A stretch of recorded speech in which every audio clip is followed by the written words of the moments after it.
ठीक है। अच्छा, कुछ ट्रैकर की बात कर रहे थे बच्चे की, ट्रैकर बता दो सर सब्जेक्ट वाइज कैसे बनाना है। तो यहाँ पे लिख दो केमिस्ट्री, फिजिक्स, बायो, और उस चैप्टर का नाम लिख दो, जैसे बेसिक मैथ है। जितने लेक्चर अलॉटेड है प्लानर में वो लेक्चर नंबर लिख दो, डीपीपी नंबर लिख दो, रिवीजन लिख दो, नोट्स लिख दो। जैसे तुम्हारी आज कितनी क्लास हो गई, 6 हो गई ना, तो पहला काट लो, दूसरा काट लो, 3 काट लो, 4 काट लो, 5 काट लो, 6 काट लो, 6 क्लास हो गई। अब डीपीपी हो सकता है अभी 4 ही मिलाओ, तो जो जितने डीपीपी मिले हैं उसने तुमने कर लिए। रिवीजन तुमने पहले क्लास का कर लिया, दूसरे कर लिया, तीसरे कर लिया, नोट्स तुम्हारा पहले दूसरे तीसरे का पूरा है। इस तरीके से ट्रैकर बना लो। पीवाईक्यू देख लो, बेसिक मैथ का तो कोई पीवाईक्यू होता नहीं है। अब जैसे काइनेमेटिक्स कराऊंगा तो पीवाईक्यू हो गया तो एक टिक लगा दो, बस एक सिंपल सा होता है, जिससे आपको पता चलता है कि कौन सा चैप्टर मेरा कितना रेडी है। जिम कब जाएं भाई, तेरे पास बहुत टाइम है। हमने तो जो स्लॉट बनाया उसके अलावा तो टाइम बच रहा है ना, उसमें चले जाना किया।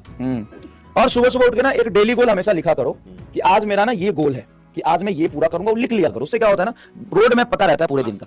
तो पूरे दिन का रोड मैप बना लो, और रात में रोज, अभी कितने लोग लिखते हैं मुझे नहीं पता, रात में रोज जब आप सोने जाओ तो एक डायरी 365 पेज की होनी चाहिए। उस 365 पेज के हर पन्ने पर तुम्हारा ये लिखा होना चाहिए कि डेट, और उस डेट का मेरा आज का रिग्रेट क्या है। आज तुमने क्या ऐसी गलती करी जिसकी वजह से तुम्हें लग रहा है कि ये मुझे नहीं करना चाहिए, ये तुम्हारी सबसे बड़ी पछतावा है आज के दिन का।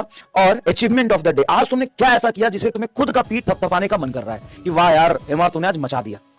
तुम्हारा जो भी नाम है तो तुम यहाँ पे लिखो अपना नाम लिखना।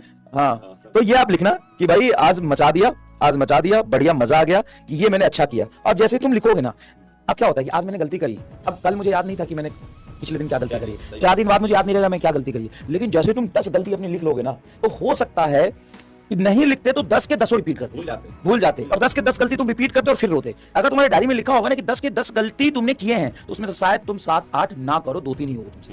सही बात है, शायद तुम 7-8 ना करो उसको, तो बहुत इंपॉर्टेंट है। और मेन चीज पता है क्या है कि आपका ना जो स्लॉट सेट है, आपका अगर टाइम सेट है, आप ये चीजें लिखते हो ना, तो उसके लिए भी आपको पावर मिलती है कि यार अगले दिन मेरे ये स्लॉट है। भाई आप जैसे डेली गोल लिख रहे हो, आप रिग्रेट ऑफ द डे लिख रहे हो, अचीवमेंट लिख रहे हो, तो आपको अपना पॉजिटिव भी पता है, अपना नेगेटिव भी पता है, ये पता है कि हमको करना क्या है। यही चीजें होनी चाहिए कि आपको ये तीनों चीजें पता हो, ठीक है।